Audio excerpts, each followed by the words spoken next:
Okay, please welcome back to the Douglas Coleman Show, Catherine Lee Scott. Hi, Catherine. How are you? Welcome back. Thank you, Douglas. It's so nice to be with you again. I really enjoyed talking to you the first time around. Well, the feeling is very mutual. I was very happy to talk to you. As we were just talking about before we got on, you made a Dark Shadows fan out of me. I had not watched the show prior to speaking with you, but after we talked the first time, I looked it up, and I got all the way up to where Barnabas is tormenting Julia. Oh my gosh, you've actually have been on a marathon then. That must have been, that was the second year of the show. Yeah, I lost track of it because what happened was right when I got up to that point, they pulled them all off of YouTube. Oh, is that where you were watching them? Well, you know, it is available on Netflix, and also MPI has made all 1,225 episodes available on DVD. So we are getting, it's not just you, Douglas, but we are still attracting new fans. And this is 53, almost 53 years after the show went on the air. Wow. But, you know, American audiences were so brilliant and probably still are. You know, they were much different to the audiences that Elton had played to in the UK. You know, they seemed to go out to have a good time. They just went wild for his music, and it was a great experience.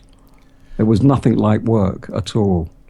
So that's why, whether it was 3 months or 2 weeks or whatever it was, or 6 months, it was always, and it was enjoyable. I mean, touring was, you know, flying and hanging around and waiting about, but whenever we would do the gigs, those early gigs, because it was new ground. I mean, Elton would go on stage pretty much unknown, and by the end of the show, everyone was on their feet screaming and going nuts.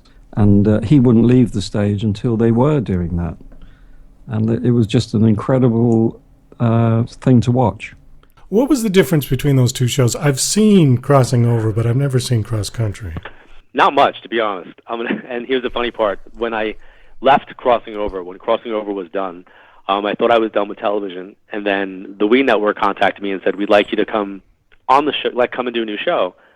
But we don't want it to be Crossing Over. And I said, okay. I said, I wouldn't really want to do Crossing Over. I kind of did that. They said, well, maybe we'll take a look into what it's like to be on the road with you. So they picked a couple of cities, and the basis of the show was they traveled with me for the first season, and it was crossing over in San Antonio or Los Angeles or wherever we filmed the show. Well, the reactions that we got from it was people really wanted a studio. So by season 2, I was kind of off the road and back in a studio. So I say Cross Country wound up becoming Crossing Over Light. And that's what the Democratic Party did. They took over under Lyndon B. Johnson and others. So you don't think that the intention was good to try to help black people from getting away from Jim Crow, and the welfare and the public housing and all that was kind of reparations for the repression for the last 100 years or so? Or do you think that there was an evil intent to... I think that under knowing the corruption of the Democratic Party and the black leadership, so-called leadership, I think it was intentional because, I mean, why would you take the father away from his wife and children and leave the wife and children open so that you can control them? And that's what happened.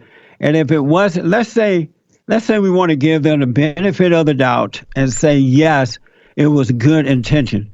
Well, they've seen for the last 60 years that it didn't work. It is not working. It's getting worse. Why don't we see the effort of them trying to put it back together? Just join us. It's going to be a good time, all right?